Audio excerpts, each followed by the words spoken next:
Assalamualaikum warahmatullahi taala wabarakatuh.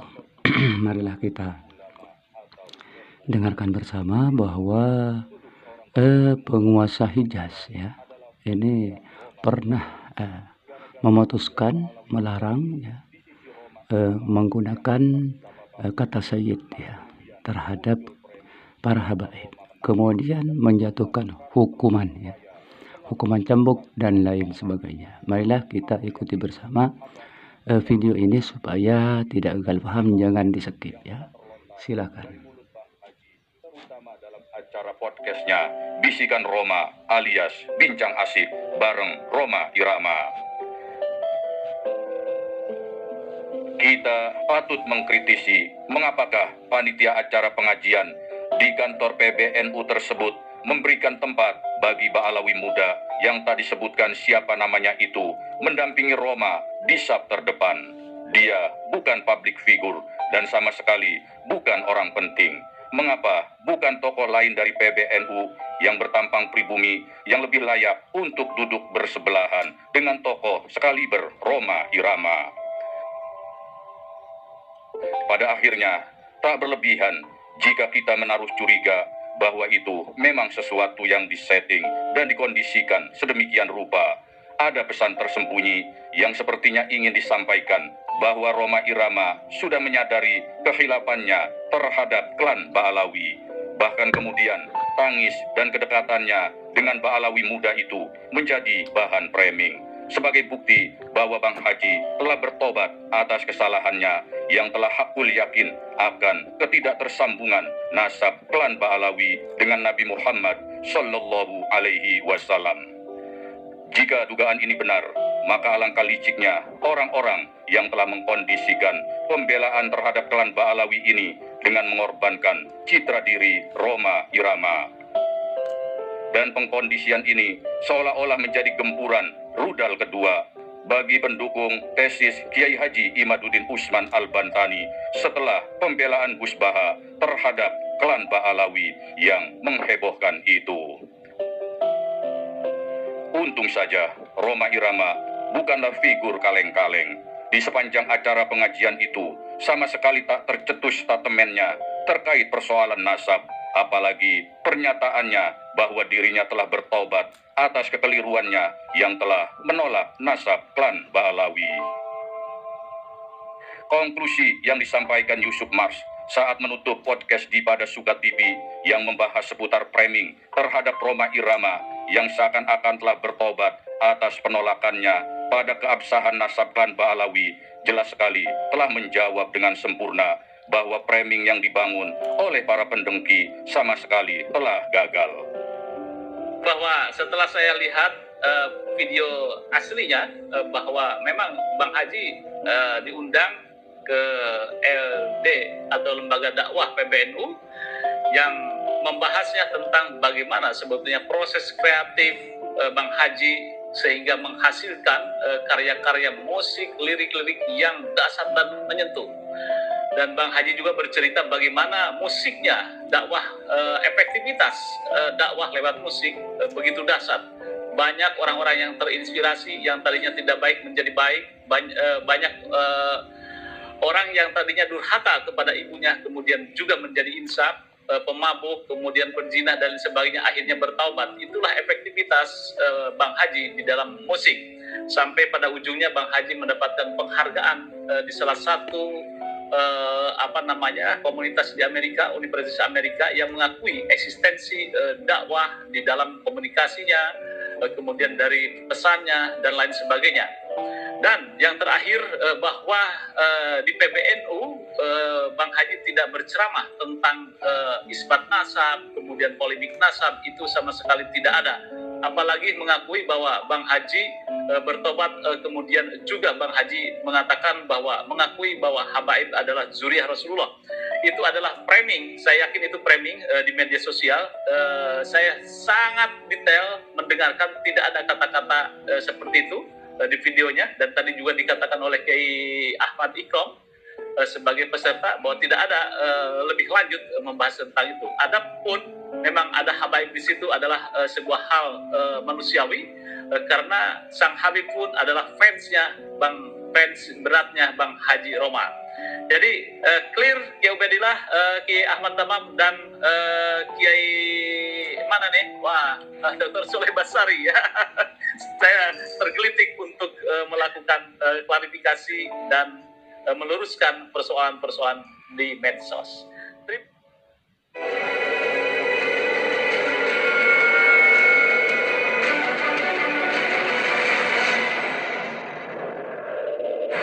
Akhirnya, menjadi jelas bahwa tangis Rhoma Irama bukanlah untuk penyesalan atau pertaubatannya atas pernyataannya yang telah hakul yakin habaib bukan jurian Nabi. Isak tangis itu semata-mata adalah karena Bang Haji terharu atas perjalanan karirnya, sebab dengan musiknya Bang Haji telah banyak menyentuh hati para penggemarnya sehingga mereka kembali ke jalan ilahi. Tegasnya, Rhoma Irama bukan menangis untuk Ba'alawi, dia menangisi sejarah hidupnya. Inilah bukti bahwa sebagai seorang yang beriman, Bang Haji selalu mengenang kesejarahan hidupnya sebagai upaya introspeksi diri agar tak sesat langkah. Hal ini sama sekali berbeda dengan klan Ba'alawi yang telah buta mata dan hati.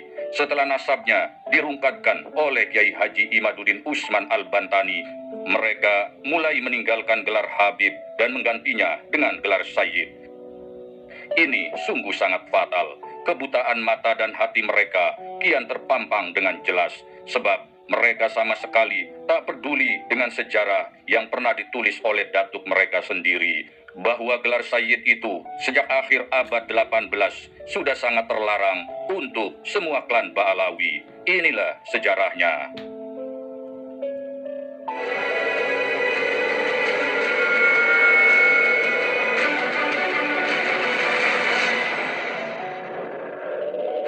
Sayyid atau Syarif merupakan gelar sakral bagi keturunan Nabi Muhammad Sallallahu Alaihi Wasallam. Tidak semua klan atau kabilah dapat seenaknya menggunakan kedua gelar ini untuk anggota keluarga mereka. Salah satu peristiwa sejarah yang mencerminkan kontroversi keabsahan klan Ba'alawi yang mengaku sebagai jurian Nabi adalah keputusan dari penguasa Hijaz Syarif Aun-Nur Rafiq terhadap sejumlah Ba'alawi yang mengaku sebagai keturunan Nabi Sallallahu Alaihi Wasallam. Syarif Aun-Nur Rafiq memerintah sebagai Amir Mekah sejak Oktober tahun 1882 hingga 17 Juli tahun 1905. Pada masa itu, otoritas Hijaz sangat ketat dalam memastikan keabsahan silsilah keturunan Nabi Muhammad. Para ahli nasab memiliki peran penting dalam menjaga kemurnian nasab Rasulullah, sehingga klaim keturunan harus melalui verifikasi yang ketat. Di masa pemerintahan Syarif Aun-Nur Rafiq, sejumlah individu dari klan Ba'alawi mengaku sebagai keturunan Nabi dan menggunakan gelar Sayyid. Namun, klaim ini ditentang oleh para ahli nasab Hijaz.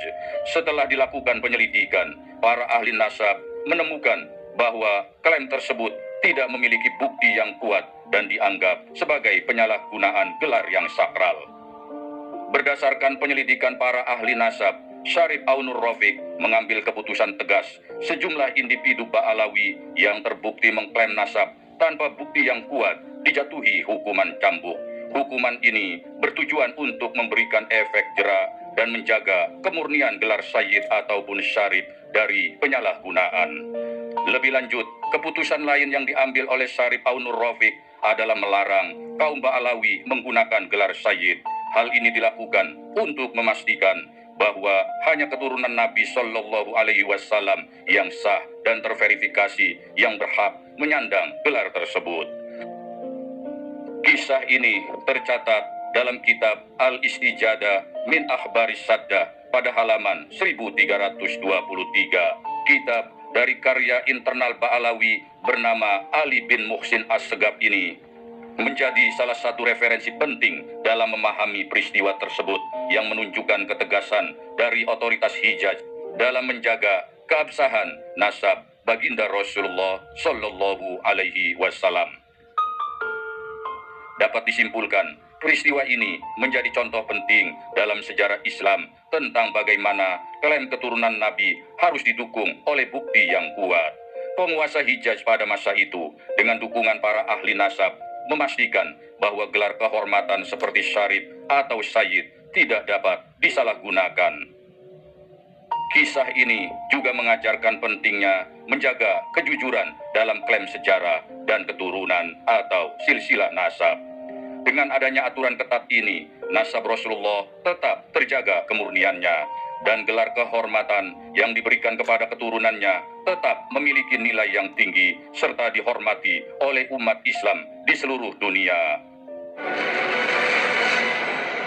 Karena itulah, bukan Roma Irama yang sejatinya harus bertobat, namun para klan Ba'alawilah yang harus tergerak hatinya untuk melakukan pertobatan. Datuk mereka saja sudah menulis sejarah terlarangnya menggunakan gelar Sayyid, tapi kini mereka malah berebutan menggunakan gelar sakral ini.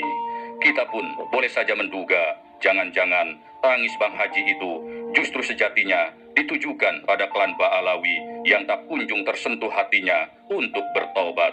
Padahal bukti-bukti ilmiah dari mulai silsilah nasab, sejarah, filologi, bahkan tes DNA sama sekali tak dapat mengkonfirmasi bahwa mereka adalah benar-benar sebagai zuriyah Nabi Muhammad Sallallahu Alaihi Wasallam.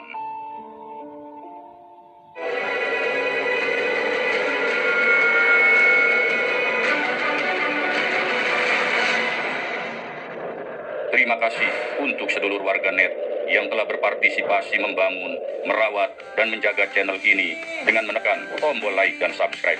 Tinggalkan atensi. Demikianlah ya pemaparan ya. Semoga kita paham bahwa nyata sesungguhnya Roma Irama itu tidak tobat ya. Tapi dia menangis karena ingat masa lalunya ya. Semoga bermanfaat. Ini merupakan teguran bagi kita semua yang telah mengaku-ngaku sebagai zuriyah Rasulullah Sallallahu Alaihi Wasallam. Sekian, wassalamualaikum warahmatullahi wabarakatuh.